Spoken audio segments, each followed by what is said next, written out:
The invisible thief. Ethan was convinced that something was holding him back. For years, he blamed circumstances, he blamed bad timing, he blamed lack of opportunities, he blamed difficult people. Yet, deep inside, a question continued to bother him. If all those things were responsible, why did he always seem to stand in his own way? Whenever an opportunity appeared, he hesitated. Whenever success came close, he became distracted. Whenever he set a goal, he somehow found a reason not to follow through, as if an invisible thief kept stealing his progress. One night, after abandoning another personal project, Ethan sat alone and asked himself a difficult question: what if the thief is me? The idea wasn't comfortable. He wanted an external enemy, something obvious, something he could point at. Instead, he began noticing a strange pattern. The obstacles that stopped him often came from his own mind. No reality, not facts, thoughts. The next morning, while drinking coffee, he imagined his mind as a clever magician, not an evil one, a protective one, a magician whose job was to keep him safe. The problem was that the magician used old tricks, and those tricks were preventing him from growing. The first trick appeared immediately: "I'll start tomorrow."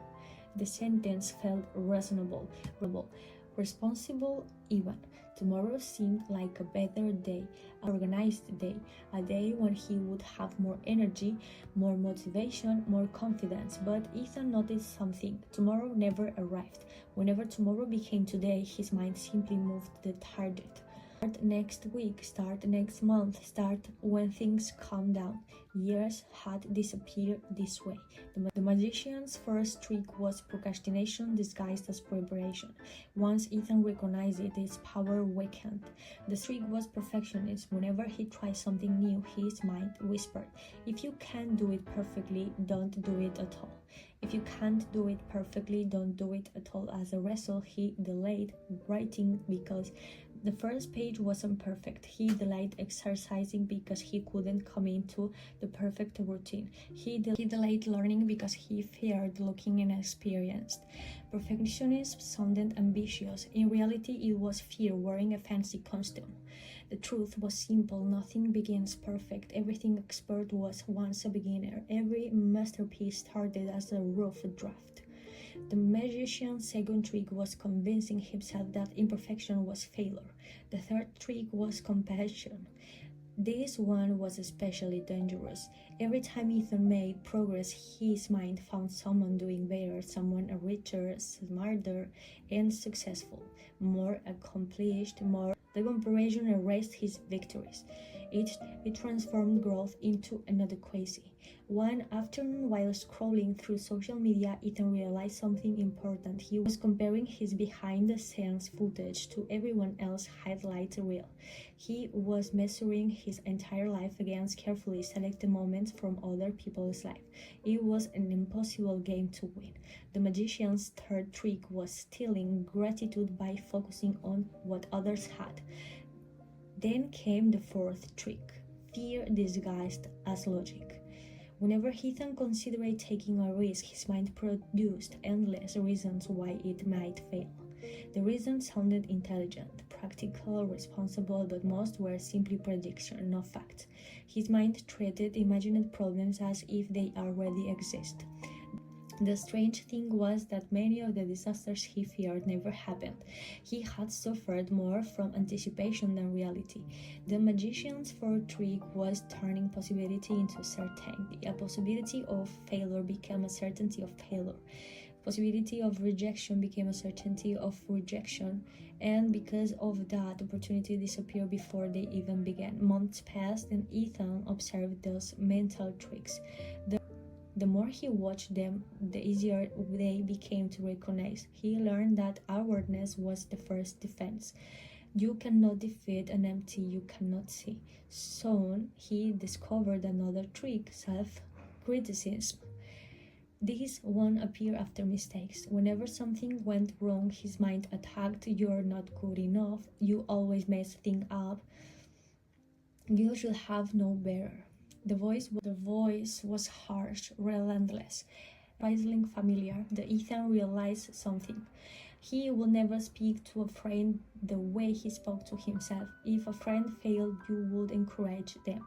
If a friend struggled, you would offer patience. Yet he denied himself the same kindness. The magician's fifth trick was convincing him that cruelty creates improvement. In reality, growth flourished through understanding, not punishment. As time passed, Ethan developed a strategy. Whenever a thought appeared, he stopped accepting it automatically. Instead, he asked questions. It is true? It is helpful? Do I have evidence? What would I tell a friend in this situation? These simple questions act like sunlight entering a dark room. Many fears disappeared when examined closely. Many excuses lost their strength. Many limiting beliefs revealed themselves as stories rather than facts. The invisible thief gradually became visible, and visible it became manageable. 1 year later, Ethan looked back at his life. The circumstances around him had not changed dramatically. The world was still unpredictable. Challenges still existed, failures still happened, but his relationship with his mind was different. He no longer believed every thought. He no longer obeyed every fear. He no longer treated every doubt as truth. Instead, he understood something powerful. The mind is an incredible servant, but a dangerous master. It constantly creates stories. Some are useful, some are misleading, some are designed to protect us from genuine danger. Others are designed to protect us from growth. The challenge is learning the difference, as reflected on his journey. Ethan smiled. The magician still performed its tricks. The voice of procrastination still appeared. Perfectionism still visited occasionally. Comparison still knocked on the door. Fear still whispered. But now he recognized them, and recognition changed everything. Because the greatest trick the mind ever plays is convincing us that its first thought is the truth. Yet, thoughts are not commands. They are suggestions, and every person has the power to change which suggestions deserve attention. The moment we learn to observe our minds instead of blindly obeying them, we begin to reclaim our freedom. That is how self-sabotage lost its grip. Not through force, not through perfection, but through awareness. Visible thief survives in darkness. The moment we shine a light on its tricks, it starts to disappear. And in that light, we discover something remarkable. The same mind that once held us back can become that very tool that helps us move forward.